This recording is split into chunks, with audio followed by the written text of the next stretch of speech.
Hello, welcome back to the Cat Scrappiness YouTube channel. Today I am sharing this beautiful Slimline card featuring only dies. There's no stamping on this card. It's a quick and easy card. My name is Marla. Thanks so much for joining me today. Here's a look at the Christmas Shaker Ornament dies. It does not come on that magnetic sheet.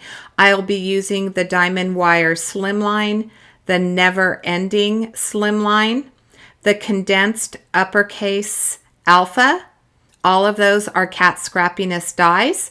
This is the beautiful Sugar Plum Fairies Slimline paper pack. The White Wonderland from Tonic Studio. I do believe this is still available over in the Cat Scrappiness store. And I'm going to use a silver piece from this pad in my stash and 2 pieces of lavender paper. I did go ahead and cut everything out ahead of time. I wanted to show you how easy it would be to streamline these cards. That card base is cut to 4x9, and using the Never Ending die to get that beautiful clean square cut, I have cut that one down using the largest one, which is 8.5 by 3.5.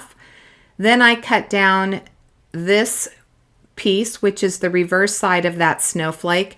That is cut to 3x8, and the diamond wire cuts out at 3.25 by 8.25. So this all stacks and layers together beautifully. One of the nice things about the Cat Scrappiness products is that they all work together fantastically. I am gluing this down, and then I'm going to add a little bit of foam adhesive to double-sided foam tape to the back of this panel. I wanted to give it a little bit of a lift and dimension. That's one of my favorite things. I go through a lot of foam tape because I absolutely love dimensional cards. Once I get this foam tape on, I will remove that backing, and I'm going to center it on that card panel, and I'm going to have a beautiful card as is, but we're going to add a little bit more with the Christmas Shaker ornament. I'm going to be using the round ornament that comes with 3. It comes with a star shape, an oval shape, and a round shape. I'll be using the round one. I cut the piece of acetate from the solid round ornament die. I cut a piece of Sugar Plum Fairy paper from the solid round die, and then I used the open die to cut with silver cardstock so that I had an opening so you could see the beautiful shaker bits that I used. And then I used some textured silver cardstock to create the topper. The shaker element goes together really quickly. I'm going to be using some 1/4 inch double-sided foam tape to get that lift so that my shaker will shake. Here I'm adding some art glitter glue. Unfortunately, art glitter glue does not ship in the winter time, but come spring it will be available again. Here is that piece of acetate. That will be the cover for my shaker. A lot of times I will use 2 pieces of acetate, one on the front and one on the back, but for this one I did not need the second one because it lined up beautifully. I'm just trying to get a little bit of, I got some glue on there, and I'm trying to get that little bit of glue off of the front of that. And here I'm just making sure that the holes are lined up really nicely. If you haven't subscribed to our channel, we would absolutely love for you to subscribe. Ring the bell so that you're notified whenever we do upload a video. We always welcome and love comments, so if you like the projects that we're creating, please make sure to let us know that you appreciate the content that we are bringing you. In order to get that foam tape to go move freely in that circular motion or orientation, I should say, I do take the backing off. When you leave that little plastic backing off, it's not as moldable as it is without it.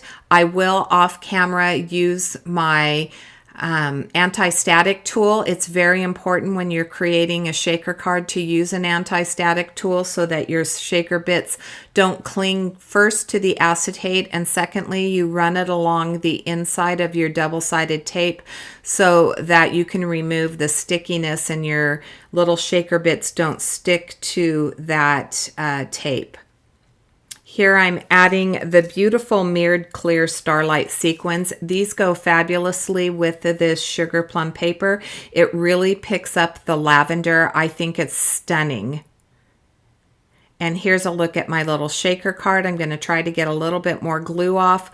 Once I do that, then I'm going to bring in a piece of seam binding. Now my seam binding is going to be a little bit wide, so I am going to have to work a little bit at getting it through that topper.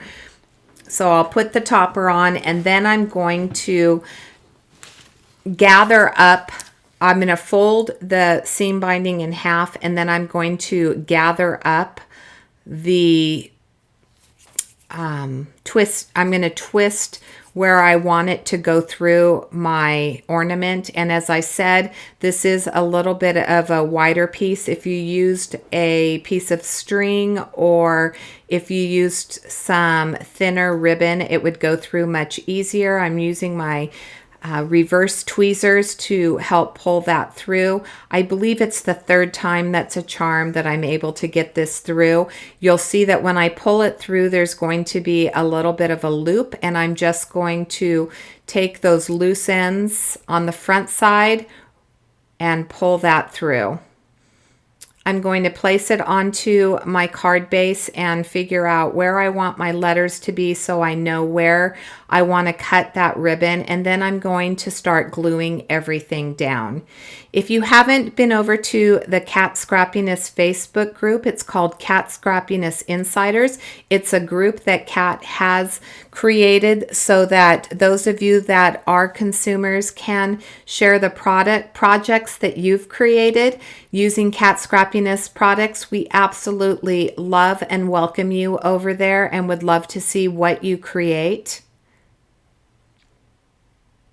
We also have an Instagram page, and we do share the projects that you tag us in, so make sure that you tag us in your projects when you're over on our or when you're over on Instagram. Sorry about that, got a little tongue-tied there. And there we have it. That's going to be my quick and easy card. I'm thankful that you joined me today. I hope that you come back again soon. I'll show you a final look at my card. Thank you so much for watching. Have a fabulous day.